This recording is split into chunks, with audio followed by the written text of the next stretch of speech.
কি বস, ভালো তো? ওরে পাগলা, আমরা তো ভালো আছি, কিন্তু এই ভিডিওটা দেখার পর তুই কতটা ভালো থাকবি জানি না।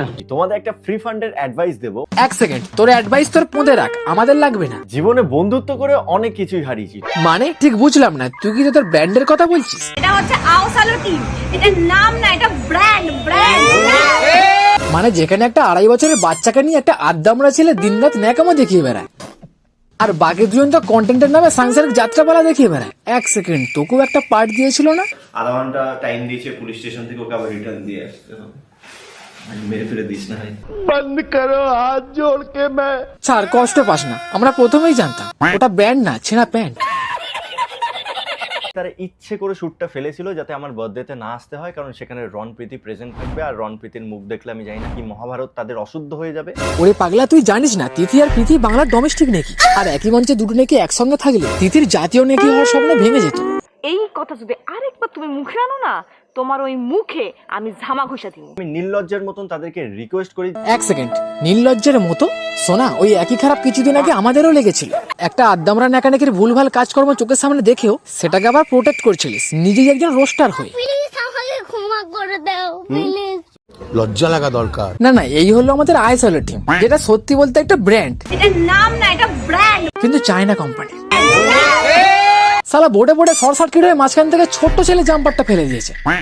মানুষ চিনতে শিখ। ওরে ছাগল, ওটা আমাদের প্রথম থেকেই জানা, তাই তোর উপদেশ তুই তোর পদেই গুঁজে রাখ। কারণটা তুই খুব ভালো করে জানতিস যে ওরা কেমন মানুষ, যারা কথায় কথায় লোককে স্ট্রাইক মেরে বেড়ায়, কথায় কথায় লোককে উল্টো পাল্টা কথা বলে। তুই সবটা জেনে শুনে তাদেরকেই সাপোর্ট করতিস কেন? ভিউসের জন্য। ছি মানে আমার জন্মদিনে আসছিল না, রণপ্রীতি আছে বলে, এদিকে প্রীতির জন্মদিনে আসবে না, আমি আছি বলে। দেখ ভাই, ভুলটা তোরই, তোর আগেই বোঝা উচিত ছিল ওরা এখনো আনম্যাচিওর। ওদের এখনো দুধের দাঁতটুকুও পারেনি, আর তুই একটা দামড়া ছেলে হয়ে ওদের সঙ্গে বন্ধুত্ব করেছিস। ও সরি, তুই তো ছোট্ট ছেলে। তো সেখানে আমাকে তিথি রিপ্লাই দেয় যে তোমার পদে একটু বেশি রাগ। হ্যাঁ, ওর পদে তো একটুও রাগনি, আর যেটাও বা ছিল সেটাও ওর বাবাই।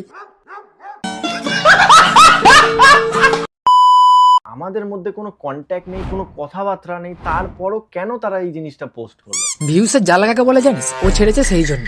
ওটা না পোস্ট করলে তাহলে এই কন্ট্রোভার্সিটা হবে কি করে? নিজে এত বড় একটা রোস্টার হয়ে এই জিনিসটা বুঝতে পারলি না? তারপরও সে আমাকে ফোর্স করে, দ্যাটস ওয়াই ভদ্রতার খাতিরে আমি তার সাথে গিয়ে সেলফি তুলি, তার পাশে আমি দাঁড়াই। তোকে যদি কেউ ভদ্রতার খাতিরে গু ঘাঁটতে বলে, তুই সেটাও ঘাঁটবি? যদিও কাজটা তুই ঠিকই করেছিস, কারণ সবাই তো আর ওদের মতো অভদ্র আর বেঈমান নয়। সঠিক বলেছেন। সেখানে মানুষজন আমাকে ভুল ভাবছে, মানুষজন আমাকে কমেন্ট করছে, দাদা এটা কিরকম দোগলাবাজি হলো। এখানে ওই মানুষগুলোর দোষ নেই, দোষটা তোর, কারণ তুই নিজে থেকেই গু ঘাঁটতে গেছিলিস।